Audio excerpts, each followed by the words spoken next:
Amy, let me tell you about a magical place that is so exactly designed to be enclosed space, year-round fun for the whole family that I bet you already know what I'm going to say before I even say the name. Let's say it together on 3. 1, 2, 3.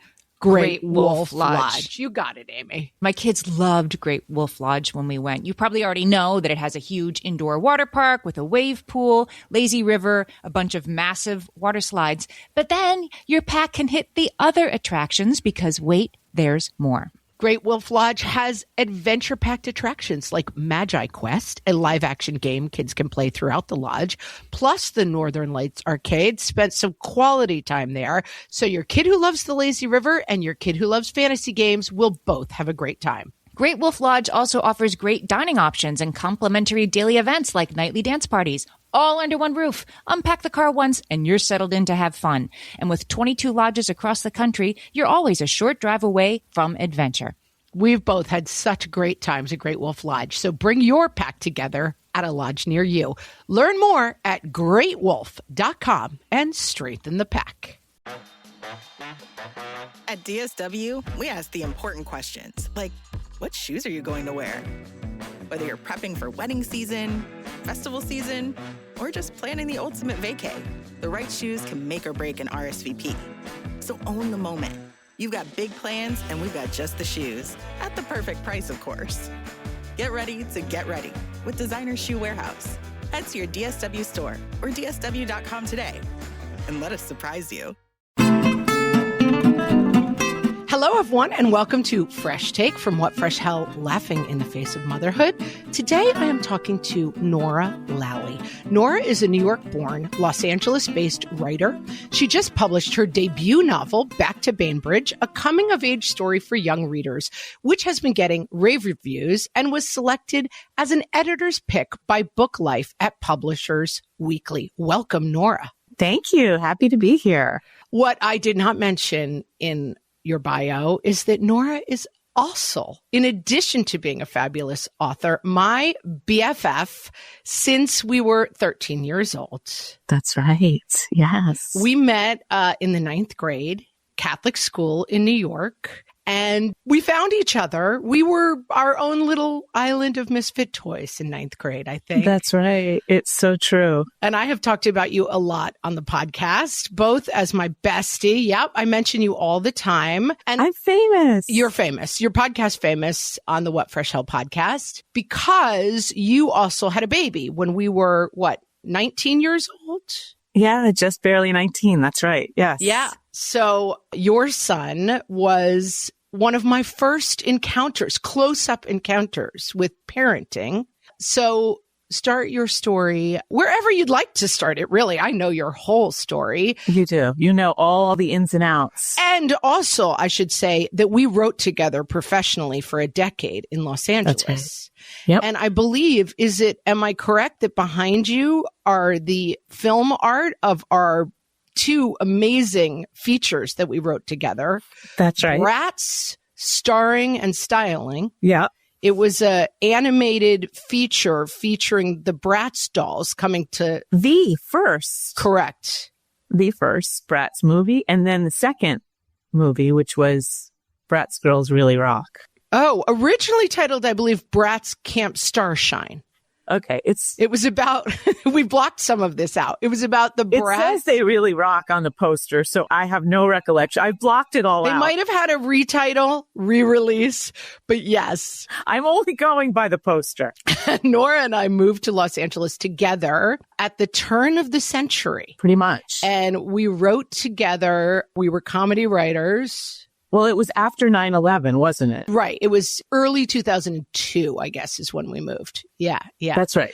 And we wrote many things together, but probably, and I don't say this as a compliment to our writing career, most notably Bratz starring and styling. That's kind of like, what we're known for. Peak of our career. And then I have our little documentary poster up there too, our Trolls documentary. That's right. We also had a cable access channel for several years called Troll Concept. That's right. And eventually made a documentary film called Troll Tour, in which we drove around. I have talked quite a bit about driving around and living in a van, and you were my van partner. That's right. Yeah, we drove all around the country filming people for the Troll Tour documentary, fans of the Troll concept. And that's too long a story to get into right now, I think. Oh, no, that's a whole spin-off podcast. If people want to know more, I mean, if there's a demand, you could do a whole nother podcast there on certainly that. will be a demand. How could there not be? So this book that you've written is a lot about motherhood. In terms of, it's the story. Will you tell us what the story's about? Well, it's interesting because the story actually draws a lot from some of the themes that you just talked about, like about how we met and we're sort of like our little misfit gang all on our own, the two of us, and also the whole troll concept that our public access show was about, which was kind of more the same, right? It was about like finding your people when you don't feel like you fit in. And so that's sort of the main theme of the book. I call it an upper middle grade novel. My publisher says it's like every marketer's nightmare because it doesn't quite fit into middle grade and it doesn't quite fit into young adult. It's somehow straddling the two. But the protagonist is a 14-year-old girl and she's kind of struggling with a lot of those types of things, which a lot of 14-year-old girls do. And at the same time, she is really having a hard time with her relationship with her mom. And her mom is having a hard time with her relationship with her mom, who they have to move in with the grandmother. That's kind of like, that's the catalyzing event of the novel. Right. The story opens with her moving to Bainbridge Avenue in the Bronx. Exactly. And that's her grandmother's apartment. And her mom is a single mom and moving with 3 kids into this apartment with her grandmother. Yes, that's right. And my grandmother lived on Bainbridge Avenue all throughout my childhood. So this is actually set on a real block, but all the characters are fictitious. And, this is not my mom or my grandmother or me, really. It's just some of the places and things and experiences are real, but it's total fiction. Yeah. And when we met, you were 13, 14 years old, just about the same age that the lead character. As Vicky. Yes, as Vicky, the lead character in the book. And your parents had recently separated when we met. And this is a story about a girl. Again, you said it's not an autobiographical story, but finding yourself at 14 with this new family structure and starting to navigate that. And what brought you to this story and this kind of part of your life to draw inspiration from for the story? I think that was just such a pivotal moment in my being me. I think that a lot of everybody has their sort of like before and after moment in childhood. And for a lot of kids who grew up with divorced parents, that divorce is the thing, right? It's like before, at least if they can remember, before we were this kind of family, after we were this kind of family. And so it's something that you learn how to cope with, but never really goes away. And so it was kind of a natural point for me to start at. And when I was thinking about what I wanted to write about, this story just kept bouncing around in my mind. And I really wanted to talk about the ways that sometimes mothers and daughters, especially when times are really hard, daughters will really vilify and blame mom for everything. You don't say. Which is something I did for sure. And it's often ironic because it's often the mom who's like sticking around and doing the day-to-day grunt work and bearing the burden of a lot of it. And yet that's probably the reason why kids feel like they can take out their anger and frustration on their mother. Now, in my book, the mother is very flawed, as we all are, but, she has some, legitimate issues that are actually affecting the way the family functions. So, there's definitely reasons why Vicky wishes her mom was different than she was. But I think that it can be kind of applied to all different types of situations. It doesn't have to be her exact situation. Yeah, I was reading the book and I've talked to so many people about it. And I have a almost teenage daughter. My daughter is 12. And so many of my friends and colleagues, because my kids are teenagers, especially my friends with teen daughters, it just resonates. I think the feeling that your relationship in those teen years is so fraught and that a teenage daughter is so able to point out your flaws. Like the joy and the terror of having a teenage daughter is like, they're like a joyful often, but sometimes really harsh mirror that's kind of reflecting back to you things that you're doing wrong and the tension of that as they sort of come into their own. And it's age appropriate, developmentally appropriate for them to be saying like, actually everything you are and everything you stand for stinks. I remember doing it. You remember me doing it with my own mother. Yes. Absolutely. So what's funny is it's usually only your own mom, right? It's so personal. And that's what makes it so ouch, because your mom, I remember thinking, your mom is the best. Like your mom was so glamorous. And your mom, it's interesting. I felt like your mom saw me in a way that my mom didn't see me. Like, cause I was such a weirdo when we became friends, and I had like a weird haircut and I was sort of androgynous, like not my choice. And like, you didn't know you weren't cool androgynous. I wasn't trying to be like stylish. And I was like, and your mom thought I was kind of cool. Like I always felt very accepted by her. And it was so weird because you had beef with your mom because she didn't see you. And I feel like that is such an interesting dynamic because there's that closeness between a mother and a daughter that makes it even more fraught than other like mother and teenage girl relationships. Yep. Yeah, it's super interesting. And my mom, I was kind of the black sheep of my family, certainly as a 14-year-old. I had some very high achieving siblings, and my mom had a sister who was very glamorous and theatrical and, you know, wasn't obsessed with grades and doing well. And I just thought like, that's where I belong. Like the ability to see yourself belonging in other places. And then it's hard to have that perspective as a 14-year-old that your mom has a different job than just to see you as a full human being and let you fly. In some ways, thank goodness, when I think about us as teenagers, that our parents were making some attempt to clip our wings at that time. Yeah.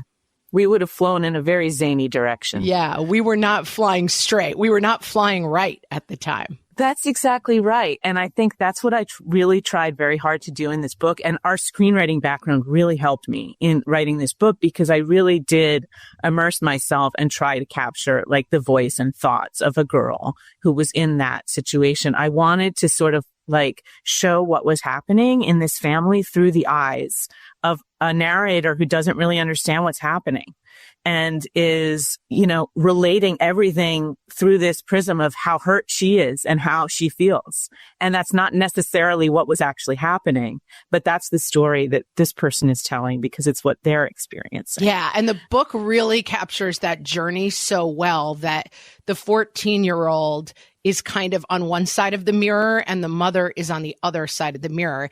And neither one of them is right or wrong. Like neither one of our mothers was a saint or a evil villain. But at 14, all of the conversations that we had were about like those kind of archetypal roles for them. Yes, exactly. Yeah. And so it was kind of cathartic. I'm also writing this at a point where, you know, my mom is in her late 70s now. Well, 76. She would say that's her mid-70s. Let me speak on her behalf, please. Yes, she's barely 70. She's retired now. You know, my mom worked at the Bronx Criminal Court all throughout my teen years. My mom, it's interesting because my mom was a stay-at-home mom while my parents were married at first. But because of everything that happened, my mom sort of had to scramble after the divorce. And she worked at the Bronx Zoo. My mom is a born and raised Bronx girl. So her parents were immigrants from Ireland and she was raised in the South Bronx. And then when she was a kid, they moved up to Bainbridge Avenue. And my mom ended up working at the Bronx Zoo and then going to law school. And your dad actually helped her get some connections, which led to her long-term career, which was as a lawyer, court attorney at the Bronx Criminal Court, where she was for over 20 years. And it's another thing as kids, you're like, yeah, my mom's going to law school, raising 3 kids. Like, what an idiot, and we don't, and as you look back, you're like, well, exactly. Your mom went to law school while raising 3 kids. We should really be erecting a statue to her. Let's be fair. That's one of the reasons why, as you know, this is such an interesting time for me to be writing this, because she's now retired and it's kind of her time and mine to look back on all these years. And I'm thinking, wow, I just didn't see all these different parts of what was going on. I was so hurt and traumatized and pissed off about all these different things, not wrongly, but it's just the way it was, that it's interesting. And I think part of that is why it makes it such an effective coming of age story, because there are those moments as you're growing up where you realize it's really not that simple. It's not all about me. It's, my mom had a childhood. My mom was a little girl. My mom's mom made her feel some type of way one time. And now my mom is going through this. And even if it's just little glimpses of that, I think that we do that as we grow up, as we're teenagers. And then when we're grown-ups, hopefully we can actually see each other as full people. That's the goal. I still am working on it. Still a work in progress. But yeah, my mom was just visiting a couple weeks ago and, we're still working on it. We're still working on it. But that's what I wanted to show with this story, because I have a 19-year-old daughter. Yep. So I'm on the mom side of that. And it's interesting because I kind of joked, kind of not joked to my husband, Jason, when Riona was about 3 or 4 and her attitude started coming out. I was like, this is really weird, but I feel like God sent me my mother as a daughter. Like, my daughter is a lot like my mother, and that's tricky. Let's take a break. I want to talk about your journey as a mom when we come back. I am talking to Norah Lally. Her new book is Back to Bainbridge, and we'll be right back. Hellions, it's time for some spring cleaning, and I don't just mean the coat closets. Doing your financial spring cleaning can actually be super easy when you let Monarch do your financial spring cleaning for you.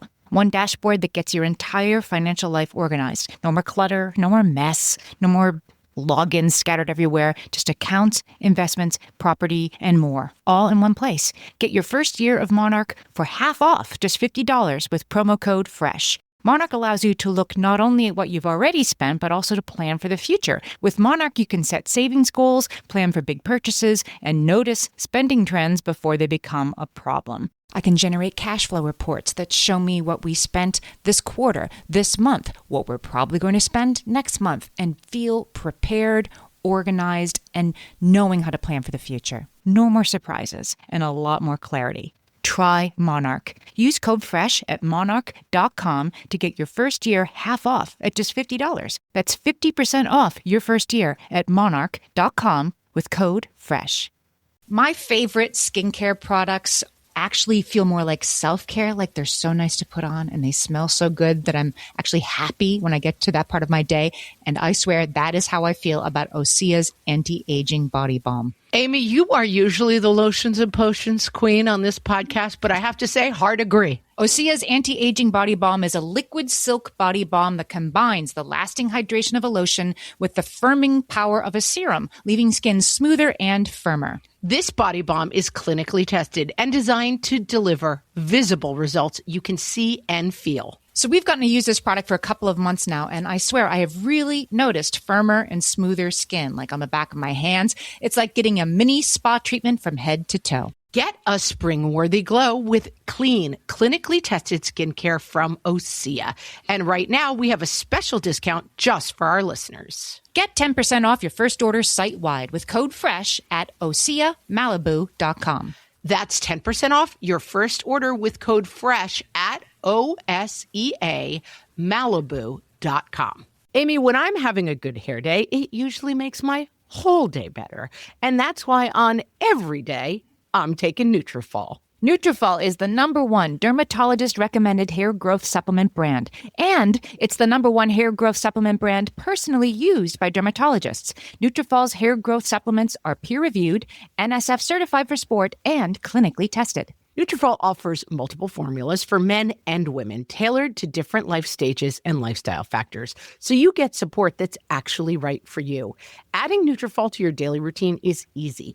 Order online, no prescription needed, with automated deliveries and free shipping to keep you on track. Let your hair be one less thing to worry about. See visibly thicker, stronger, faster-growing hair in 3 to 6 months with Nutrafol. For a limited time, Nutrafol is offering our listeners $10 off your first month subscription and free shipping when you visit Nutrafol.com and enter promo code LAUGHING. That's Nutrafol.com, spelled Nutrafol.com, promo code LAUGHING. So we've talked about your perspective from the child's point of view. You're also a mom of 3. And so talk a little bit about your mothering journey, which I think I've spoken about on the podcast, because you had a child when we were 19 and then had a child. We have a child who's the same age. Your youngest and my oldest are the same age. And we talked a lot about the differences between having a child at 19 and a child in your mid 30s and how different that is. So give a little background for those who have not grown up with you about your motherhood. Yes. So when I was 18, I became pregnant and I was madly in love with a punk rock guy named Eddie, and Meg knows him. So it was like sort of a very, actually, when you think about it, sort of stereotypical, sort of like Catholic schoolgirl, busts out of her cage and just picks the craziest mate possible. Anyhow, we got together. I got pregnant. And we decided to, go ahead and get married. So we had a shotgun wedding at City Hall when I was 18 years old. And then when I was 19, Harley came. Harley is my son, my pride and joy. He is now almost 34 years old. He will be 34 on Friday. That is not right. We have to re-age him. He's 21. And yeah, Harley just is the man. He kind of, this is the thing about supposed to in parenting. Like, I did pretty much everything incorrectly with Harley. In that, the thing I didn't do incorrectly is I loved him. I kept him fed. I kept him housed. I loved the heck out of him. But I did sort of I was very young and I really relied on him a lot. He was my best friend. He was my everything. You were my best friend, but he was also my ride or die little buddy, and had to make room for Harley and the best friend trio. So yeah, my relationship with Harley is extremely close to this day, but it was really us growing up together situation. His father also struggled with substance abuse throughout our relationship and throughout Harley's life. Unfortunately, he died of that disease in 2013. We were not together when he died. We had divorced, but Ed and I had a kind of off again, on again relationship for about 10 years, trying to make it work while Harley was growing up, which was very volatile for Harley. Harley saw a lot of things he should not have.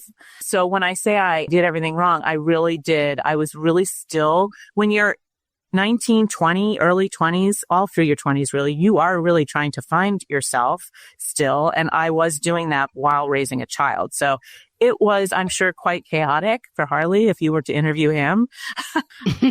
He'll be our next guest. He'll be the subscriber bonus. He had a kind of unconventional childhood. He grew up in the East Village in New York City. For most of his childhood, we lived in a 1-bedroom apartment. I gave him the bedroom, you remember, and I slept in the living room.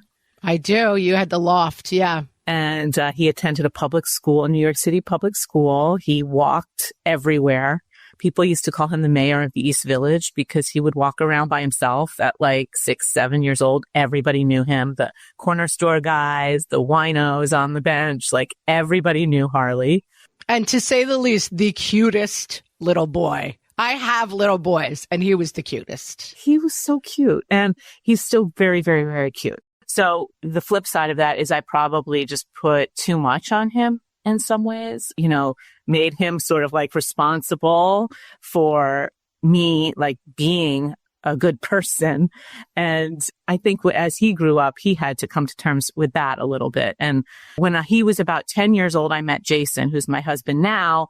And thank the Lord that happened, because he desperately needed someone other than me and a strong male role model in his life. And so Jason definitely provided that from the age of we got married when Harley was 12. Yeah. So it's been a bumpy ride in that way, but it's also been a beautiful journey.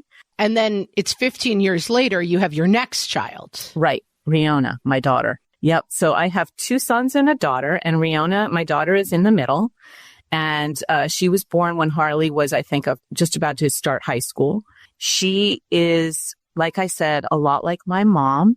They have the same energy. Yeah. Yeah. And it's triggering for me. It's so interesting how that happens. It's so interesting. You're like, here we are again. We're doing the same stuff. Yeah. We're playing the hits. Yeah. Only with your mom, you can toss your hairbrush across the room and say, I hate you, and stomp out.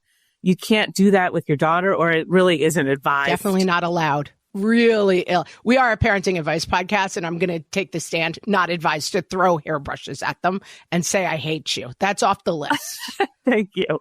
So I had to learn some new tricks to deal with these triggers with my daughter. And they're kind of the same triggers. Yeah. And it's interesting because we've talked about the fact that with Harley's childhood, there was the chaos of being, in a relationship that was difficult, and in a financial situation that was difficult, not having really any money. And then when you had your daughter, you were much more stable, but then the challenges come anyway. I think that it's so interesting how sometimes we think that challenges are completely external. If you have this, marriage and house and income, that then parenting kind of flows from there. And you've been in both parenting situations, and that's not so. At all. Not at all. In fact, it's possible that I'm romanticizing because it's so far in the past. But if anything, I would say raising Harley was way easier, even though I did not have 2 dimes to rub together, as they say, and I did not have a stable partner.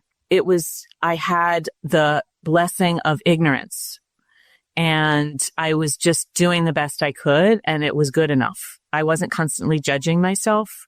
You weren't listening to parenting podcasts. You weren't reading parenting books and trying to do it right. I didn't care what school he went. I didn't research what school he went to. There was a red brick building 2 blocks away, and I just sent him there. Dropped him off. I was like, there's your school. It was easy, and everything turned out okay. Everything turned out okay. He got educated there. He turned into a great person. With the more you have, the more you know, kind of like the more you agonize over everything. And so I think that did make it harder. The more money you spend, the more money you need. It's the same thing, right? It's the more you earn, the more you spend, the more you need. So it never felt easier just because I had the things that you're supposed to have before you start a family. If anything, it just felt a little bit more complicated. Really matter, the rest of the stuff. So I think that's good. It actually works that way. And then you have a teenage son as well. Yes. And then I have Ray. Ray is my youngest. A little bit of background about my husband, Jason, is that he grew up in foster care in the Bay Area. And one of the things that he and I talked about when we were first deciding to get married was kids. And by then, as you mentioned, Harley was already a teenager. He was 14 years old. And so he had been raised as an only child. And I kind of felt like I might not want to have more kids because I had him so young. And I thought, wow, in my 40s, I could do all the traveling and stuff that I wasn't really able to do in my 20s. So this was something that we talked a lot about before we decided to get married. And so I agreed that I would have a couple more kids. And adoption is something that Jason and I had talked about, particularly adoption through the foster system, since Jason had experience in foster care as a youth. So we signed up at the Los Angeles Department of Children and Family Services for their Foster Adopt program. Essentially, you're committing to fostering, and if the child that you're fostering becomes available for adoption, adopting. So it's like a FOST to adopt program. And so Ray came to us through that program. Ray was 10 days old when we got the call. I'll never forget it. And you won't either, because you had... Never forget it. I mean, it was really fantastic because you had all this baby stuff. I had a 3-month-old baby boy, and you found out with hours notice that you were going to be bringing a baby home. And so I ran over with diapers and wipes and all the stuff. Yeah, it was Barack Obama's inauguration day, and Jason and I had both called in, like, playing hooky from work so that we could watch the inauguration on TV. And we were sitting there on the couch watching the footage, live broadcast, and a phone call comes in, and they said they have an emergency placement of a 10-day-old boy, and could we come to the hospital immediately? So we were like, can we think about it? And the woman said, well, you have 10 minutes to think about it, and then I need to call somebody else. So we were like, okay. And so we got in our car, we drove to the hospital, and we picked up Ray. And thank God, because, he's about to start driving you around. He is. Yeah. And so, yes, then we adopted him at about 1 year old. And Ray is a wonderful kid. He's a challenge too. I mean, he's got his own stuff. Every time just when you think you're a parenting expert, when I say, hey, I've been doing this for 30 years and I've got it, like, no, because every kid is different, and they will test you and they will teach you new things every single time. So I always say we have a parenting podcast where we talk about the challenges of parenting. Yeah. When someone calls me a parenting expert, because I have to say, let me stop you there. Like, don't run into me at the grocery store if you think I'm a parenting expert. Right. There is no such thing. There is no such thing. All right, let's take a break. We've learned about you as a mom and as a daughter, and then we're going to come back and talk about how this all comes together in Back to Bainbridge. I'm talking to Norah Lally. We'll be right back. All my kids learned to swim when they were little. It was super important to me that they be confident and safe in the water. There was only one problem with that: taking them to swim lessons. I mean, the pools were freezing. There were always cranky adults doing laps right there. And it was definitely not, for any of us, what you would call fun. Amy, heard. But now there's Goldfish Swim School. Goldfish takes a really thoughtful approach to swim lessons, combining research-based teaching with a warm, kid-friendly environment that actually helps kids thrive in the water. Every detail at Goldfish is thoughtfully designed to create a golden experience, from shiver-free, warm indoor pools to comfy waiting areas for parents to professionally trained lifeguards on deck. Goldfish uses an approach called the science of swim play, which combines guided play with proven teaching techniques to help kids learn to swim, build water safety skills, and gain confidence, all at their own pace. Lessons are designed to meet kids exactly where they're at. If you've been thinking about swim lessons or just wondering where to start, this is a great opportunity. Right now, Goldfish Swim School is offering a waived membership plus your child's first lesson free at participating locations. Just visit goldfishswimschool.com/free to find a location near you and enroll using promo code FREE. That's goldfishswimschool.com/free, promo code FREE. K-pop Demon Hunters Haja Boys breakfast meal and Huntrix meal have just dropped at McDonald's. They're calling this a battle for the fans. What do you say to that, Rumi? It's not a battle. So glad the Saja Boys could take breakfast and give our meal the rest of the day. It is an honor to share. No, it's our honor. It is our larger honor. No, really. Stop. You can really feel the respect in this battle. Pick a meal to pick a side. Ba-da-ba-ba-ba. At participating McDonald's while supplies last. So the book is the story of Vicky, who's living with her mom, her 2 siblings, and her grandmother in this apartment in the Bronx. And there's a lot of aspects. It's kind of a simple story, but there's a lot of aspects woven into it, including Catholicism, multi-generational families, how they support each other and make each other's lives possible, and how they ruin each other's lives or make each other's lives much harder. And so we both grew up in multi-generational families. You knew my grandma, our grandparents and aunts and uncles were a big part of our lives growing up. And so what did you want to say in the book about multi-generational families? I think that, again, this is sort of like a perspective, a grown-up perspective, look back at what it meant to me, because at the time when I was in it, I didn't understand how important it was. I always loved my grandmother. I loved my grandmother so much. And my mom and her mom had a fraught relationship. And I loved that my grandmother loved me because I could throw it in my mom's face, like, because she got annoyed by her mom. So it was just fabulous. So I think that when you're my age and you look back and you realize how lucky you were to be shaped by grandmothers and aunts and uncles and all of that big, messy jumble that makes a family, it's such an important realization, because when you're in it, it sometimes feels either just whatever, or it even feels like, wow, these people are psycho, like, why do I have to be around these people all the time? Right. Why was I? So you're looking for that birth certificate that says you're really a princess from like Moldova? Yeah. And part of this story too is about Vicky fantasizing that she belongs someplace else, which we all probably do. That's another thing that adopted kids do a lot, is they fantasize about what it would be like to live with their birth family. Like, what if? And so they'll fantasize about what their parent might be like. And that fantasy probably often involves them being a better parent than their actual parent. Of course, with everything. Yes. And so that's very much part of this story, is that Vicky is very judgmental and harsh on her mother, who is the one who is attempting to raise her.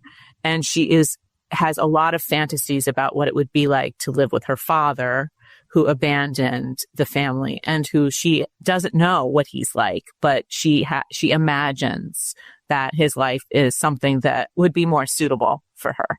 And so that's something that I wanted to capture. I think that the other thing I really wanted to do in this story is just write a sort of love letter to my grandmothers. Both of my grandmothers were pretty remarkable women. My mom's mom, who I told you about, is the one who lived on Bainbridge Avenue. My father's mom, who I also had the privilege of knowing while I was growing up, was another remarkable woman. And she is someone who is also reflected in Vicky, because she was abandoned by her father. Her father was a man from Ireland who married her mother, and they moved them to Phoenix. I don't even know when this was. It was like early in the 20th century. Moved them to Phoenix and for a job opportunity, and then disappeared. And this was back when like that didn't happen unless it was hugely scandalous for that to happen. And so my grandmother grew up. Her mother ended up moving back to Chicago, where her sister was a nun. And my grandmother basically grew up in a convent with nuns and her mother. And she was like a scandalous person. Right. Through no fault of her own, of course. Right. Because they weren't a real family. Like, this was just something that didn't happen to, good people back then. And so I knew my grandmother as this extremely classy, generous, amazing woman. She had 7 children and scores of grandkids, and she loved to host Christmases, and she was just so gentle and lovely. But as I got older and started learning more about her story, I realized that she was holding on to this intense pain, and she went to huge expense to try to locate her father all throughout her adult life and never found him. He literally disappeared into thin air. Nobody knows what happened to him. And she actually found relatives of his back in Ireland who she ended up connecting and visiting and becoming friends with, and they don't know what happened to him. So I really wanted this story to be homage to the two of them, and also to bring to life my grandmother's neighborhood, which I loved growing up because it was... And it's so evocative, the book, about the neighborhood, and that the way you talk about Harley knocking around the East Village, it feels like the way that kids operate in a city is so unique and great. And it's captured so well in the book. Thank you. Yeah, I really wanted to do that. And I think the lens, we talk about on the podcast, we've talked about it with people who know about children's development, that a child as an infant does not make a distinction between themselves and their mother. They view them as a single entity.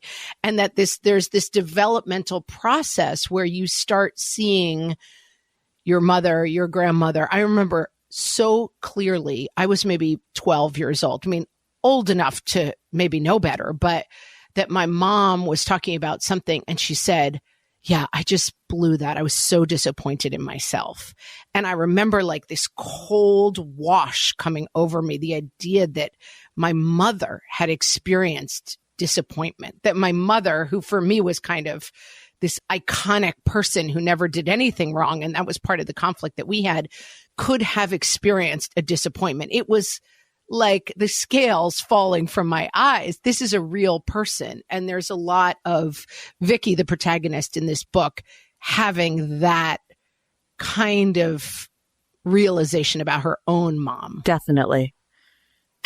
And that was, it's a bit aspirational because, as I said, I'm still working on it with my mom. My mom and I are in a great place right now. And partly I think that's because of my daughter and the challenges I've had to go through to learn how to cope with her personality and she mine.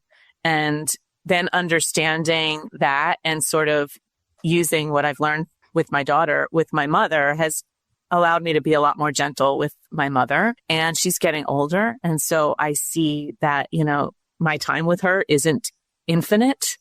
And that too makes me a lot more gentle with her, and it makes me want to understand her a lot more. And I think that it was very important for me in this book to, even though it is, like you said, it's a small and sort of quiet story, I needed there to be the sort of lesson that Vicky was to learn in this it was a growing up moment for her, because one of those moments, like the wash that you said you felt, where she is seeing her mom in a different way, in a new and different way for the first time.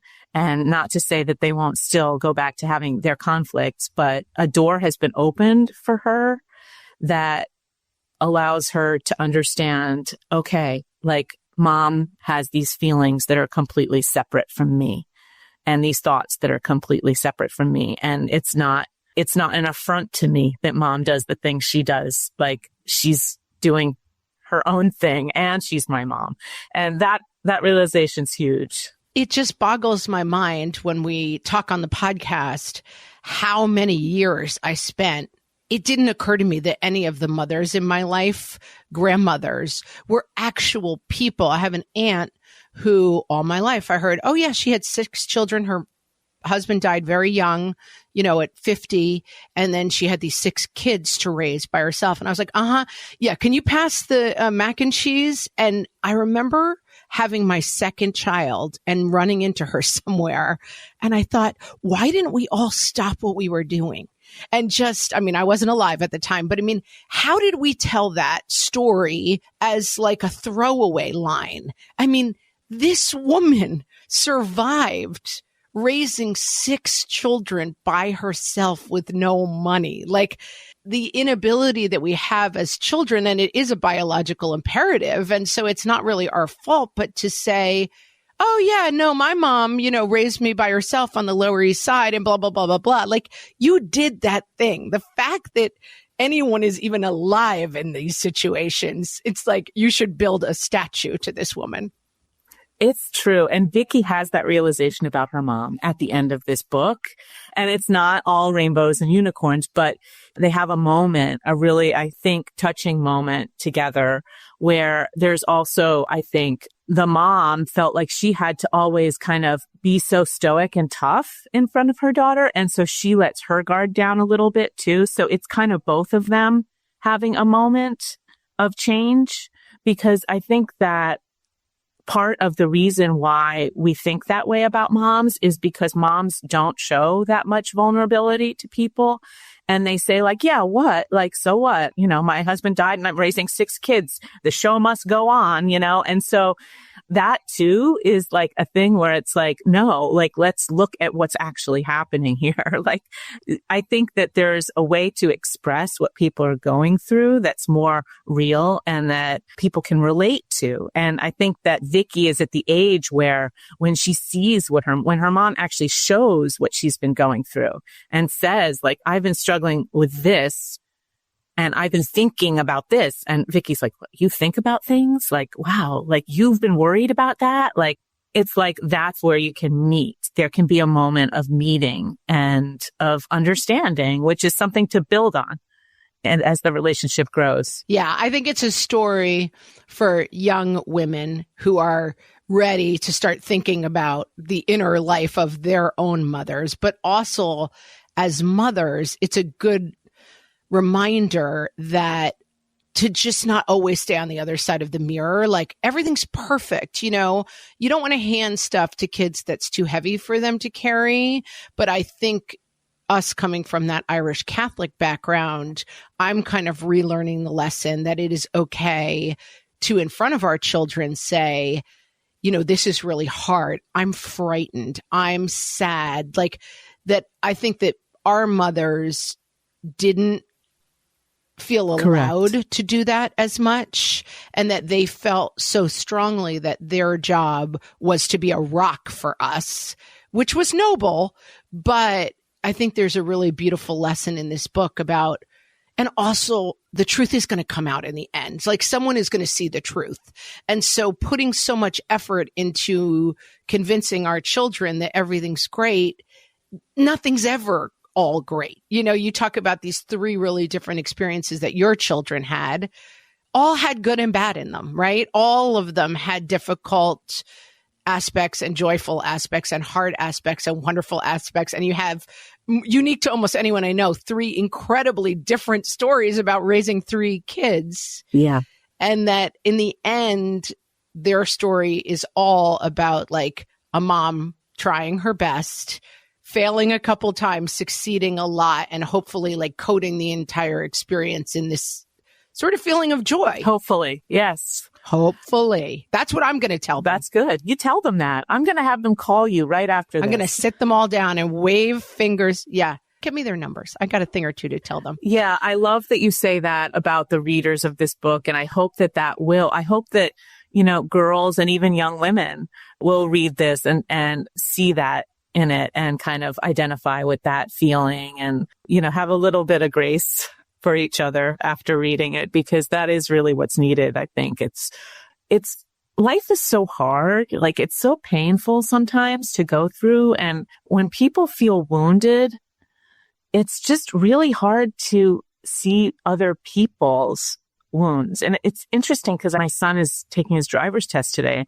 So I've been practicing driving with him a lot, you know, being in the passenger seat while he drives. And sometimes someone will like, you know, we live in LA, and like sometimes some bad drivers, sometimes someone will cut him off or like, you know, give a gesture or something, and he'll get mad. He'll be like, you know, almost curse, but he'll get mad. And I'll say, like, first of all, road rage, not great. Yeah, let's not do that. But second of all, like, you never know what someone is going through. Like that person could have just lost someone, had the worst thing happen to them, be on their way to a really difficult situation. Like it's so hard to see what other people might be going through. And I know that's sort of like, yeah, I know everybody has their thing, but I also really, one of the themes in this story is about uncovering secrets and about the things that people try not to let out because they're not gonna, you know, they're gonna be ugly or they're gonna be judged.